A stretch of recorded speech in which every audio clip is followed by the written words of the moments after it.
The Nuggets took game 1 on their home floor, but a simple glance at the box score won't tell the full story. Jamal Murray dropped 30. Role players showed up. They defended both Ant and Randall extremely well. What really decided this game, though, was the chess match between Nikola Jokic and Rudy Gobert. Or really, David Adelman and Chris Finch. A tactical battle that's been going on with these two teams for years. In today's video brought to you by Prize Picks, we're going to figure out exactly how Denver got the upper hand. But first, we have to understand the history between these two teams. The biggest question that the Wolves always have to answer heading into games against the Nuggets is who's going to guard Jokic. Obviously, the 4-time Defensive Player of the Year is the most physically capable when it comes to playing him one-on-one, and that's who they went with to open the series. He had some really nice plays. Here's one from the first where he slides his feet and absorbs a bump, recovers, then sticks an arm up to make him think twice about fading away. Then when they try to get it back to him on a repost, he jumps the pass to force a turnover. Not even 2 minutes later, he once again took a couple bumps, then poked the ball out to reset the ISO. Jokic tries to get into his body, unsuccessfully, then Gobert pokes the ball a second time to force another turnover. That's not to say that Jokic didn't get his wins too. This time he sets Rudy up by faking a baseline drive, which gives him the middle of the floor. That's when help has to come, so he kicks it out to a shooter for a wide open 3.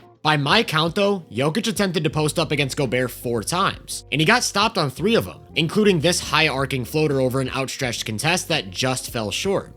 But post-ups aren't the problem. This right here is the problem. It's been made clear for a few years now that the Wolves can't protect the paint without Rudy down there. Since he joined Minnesota, they've been one of the best defenses in the league at preventing teams from getting to the rim during his minutes. Without him though, they've been dead last, allowing opponents to take almost 33% of their shots within 4 feet of the basket. The best shot you can get in basketball is a layup or a dunk. Even a corner 3 from the best shooters in NBA history won't produce more efficient results than a clean look at the rim. And that's what the Wolves can't take away unless Rudy's in position to rotate. Historically, that's why they've preferred to take him off of the Jokic assignment. When he's matched up with someone who's going to spend most of his time operating along the baseline, he's able to take the basket out of Denver's offense. The most prominent example of this came in the second round of the 2024 playoffs. Whereas Jokic is typically able to hunt for cutters out of different actions from the top of the key or the post, they just funneled everything into Gobert, who was waiting in the paint. Same thing against the 2-man game. Jamal's defender would chase him off the 3-point line while Jokic's defender stayed attached to the screen, leaving Jamal with space to run right into Gobert. Speaking of which, Jokic's defender in most scenarios was Karl Anthony Towns, and the decision to trade him away is especially felt in these matchups against the Nuggets because he had a unique set of physical tools. As a legit 7-footer with a 7'4" wingspan, he's quick enough laterally to shadow Jokic's moves while having a strong enough base to absorb contact or even throw a few bumps himself without giving up space. They replaced him with Julius Randle during those starting and closing lineups. Randle has the agility, lower center of gravity, and strength to match the physicality of a guy like Cat, but he lacks the length, and it shows. Jokic pretty much never has trouble getting to his spots and just going up over the top of him.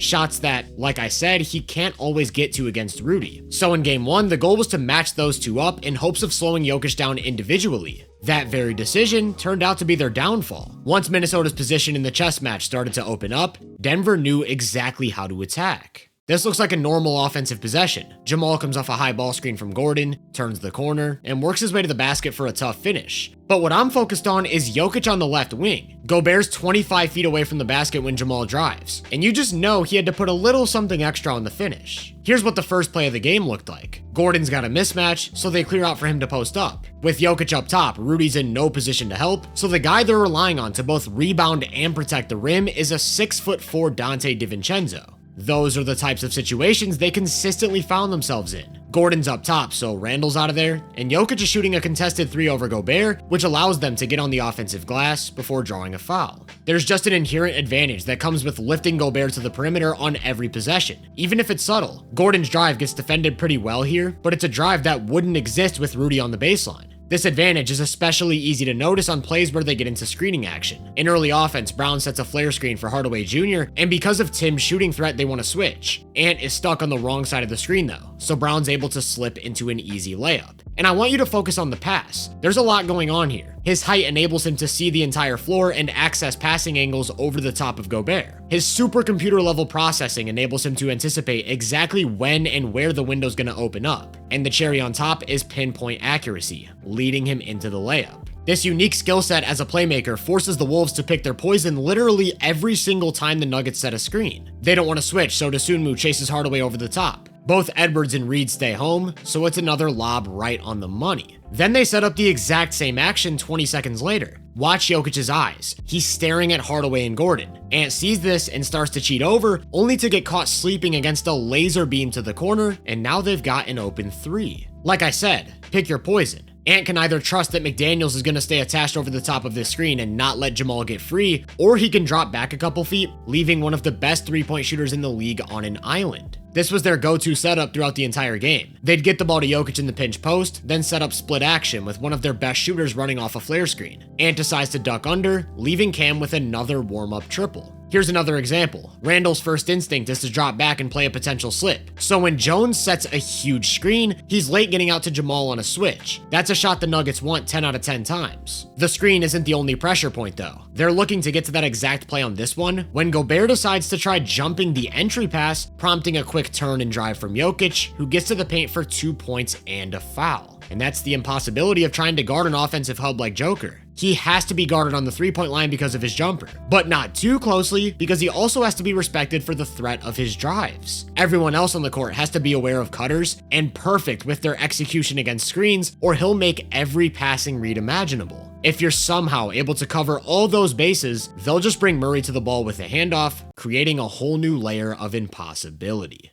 Before we get into that though, I want to take a sec to thank PrizePicks for sponsoring today's video. If you know you can play responsibly and you have the means to do so, PrizePicks is America's #1 app for sports picks. So if you're looking for a place to get in on these NBA playoffs, use code HMA and get started. Sticking with this series, we could see them start to funnel more shots to Jokic, but I think it's more likely that Jamal gets his shots up again, and I doubt he'll shoot 7 of 22, so we're taking him for more than 26.5 points. They'll probably stick to their aggressive defensive scheme against Ant, which means shots and decision-making duties are funneled to the other guys. Jaden McDaniels is who they turn to in Game 1, and he's scored more than 15 points in 8 straight games. I got him getting number 9, and it's that simple. Find the stat you want, pick more or less, and you've got your lineup. If you sign up for PrizePicks with code HMA and play $5, you get $50 in lineups instantly. So download the app or click the link in the description to get started, and let me hear your picks down in the comments. In Game 1, the Wolves really trusted Rudy to defend the pick and roll. Instead of a rigid scheme where they're hedging or dropping consistently, they let him make the decisions. He'd first read the screen. If he saw that Jamal was about to start turning the corner with an advantage, he'd shade his covers towards the ball without committing.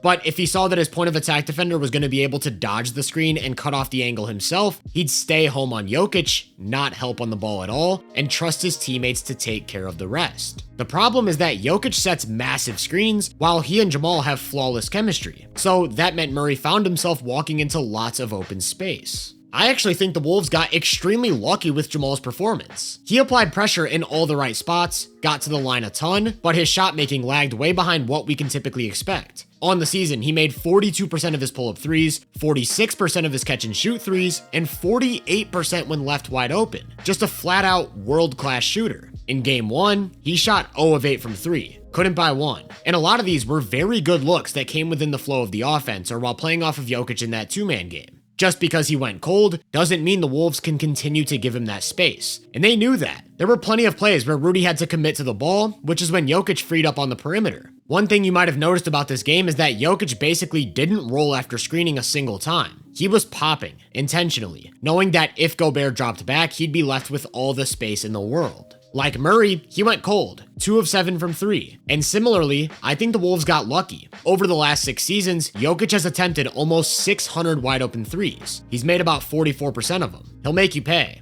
Again, the Wolves know this. There were plenty of plays where Gobert helped on the ball, then rushed to get back to him. Remember though, he's also a threat to attack the closeout on a drive. This brings me back to what I said about the subtle effects of him spacing the floor. Jamal starts to turn the corner and Rudy has to make a split-second decision. Should he help or can Jaden recover? He trusts his teammate and Murray has a free path to the rim.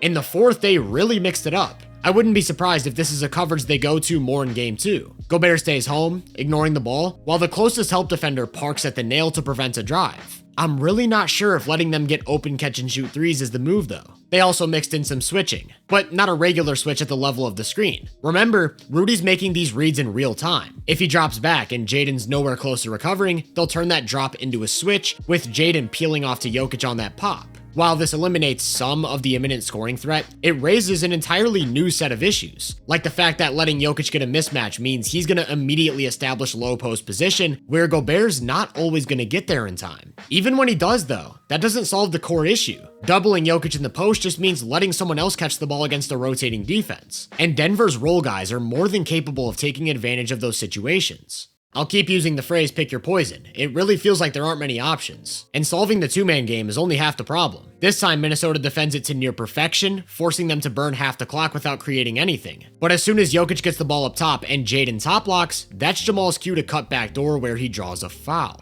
Denver's ability to string multiple actions together as quickly as they do is a legitimate superpower. The initial pressure point here is Jamal cutting through Brown and his defender. Once he gets to the paint, he immediately cuts back off a down screen to the corner, where he receives a handoff and walks into open space for one of those typically automatic pull-up jumpers. Here's another example. Gordon starts this one in the pinch post, while Jokic sets a flare screen for Murray. That gets defended well, only for them to immediately bring Johnson towards the ball with a down screen, forcing Gobert to drop into a switch. That immediately turns into a post-up, where Ant has to foul. Then they ran it again just a few seconds later. This time they don't want to give up a switch, so Gobert stays home, leaving Cam with room to turn the corner and get to a layup. Using Jokic as the screener in these off-ball sets is a great way to keep Rudy engaged and having to make reads without sitting in the paint. This time it's a back screen, and Gobert shows to take away a cut, but that entire action was actually a decoy for Jokic to come off a screen instead, leaving him with an open three. You never know what you're going to see on any given possession, which isn't only a testament to Denver's offensive variety, but Jokic's extremely diverse skill set. Is he going to screen for the ball or a shooter? Is he going to catch the ball in the pinch post and set up some action? Or is he going to set up Gobert, then dart off a down screen like a 7-foot guard and knock down a triple off of movement? In many ways, a 7-foot guard is exactly what he is. They love to force these big rim protectors into navigating screens by setting up inverted pick and rolls. You can't switch without giving up a huge mismatch. But because he's also a threat to shoot or drive, that second defender has to at least show to the ball, which leaves Jamal with an advantage to attack off the catch. This time he drew a slightly questionable foul. For the most part though, the stress of these actions is felt behind the play. Dante shows while Brown slips, which pulls Ant to the paint, only to get hit by another no-look laser beam to the weak side corner. At the end of the first half, they set it up again with Jokic and Jamal. Gobert angles his body to force him into the screen, where Ant's waiting to help, only for Jokic to reject the screen on a right-hand drive, collapse the paint, and spray it out to Brown for another great look from the corner. The most valuable part about all of this is the optionality that it creates. Everything starts with Gobert being lifted 25 feet away from the basket. Then they can get into any series of actions. This time they try the classic two-man game. The Wolves pretty much bottle that up though, so they reset into an inverted pick and roll. Io tries to make a big play by jumping at the ball, and now they've got the advantage. For the third time, Jokic stares down the paint, pulling Ant to the middle of the floor and leaving Brown with a practice jumper from the corner. Open threes, layups, and free throws. That's what Denver's shot diet consisted of in Game 1. On the season, they averaged 23 shots a game at the rim and hit 68.5% of them. In this one, they were actually down at 19 shots, but made about 74%. Those extra shot attempts at the rim were either replaced by free throws or wide open threes after drawing extra help, and added 7 open threes from their season average. The scariest part? They shot well below their average. What does this look like on a hot shooting night? What does it look like when Jamal Murray, with all of that open space, gets to one of his playoff heaters? As a team, overall, they shot 10 of 36, or 27.8% from 3, and at no point were they forced to pivot into more of a shooting lineup, which downstream helped them stifle Minnesota's offense with all of their most athletic and versatile defenders on the court. All that's to say, Chris Finch and his staff are gonna have their hands full, because change is needed. Is it a matchup change, taking Gobert off the ball like in prior years? Is it a coverage change, like what we saw in the fourth with them funneling the ball into help at the nail and letting other guys take the threes? Is it going away from Randall, giving more run to Naz Reid, and trusting him to hold the matchup? As of right now, the Nuggets have a clear advantage in this chess match. They've taken the 4-time Defensive Player of the Year out of the paint by using Jokic as a pseudo point guard and completely picked apart help defenders with all sorts of screens, cuts, and actions despite having an off shooting night. Now it's on the Wolves to adjust if they want a chance to win Game 2.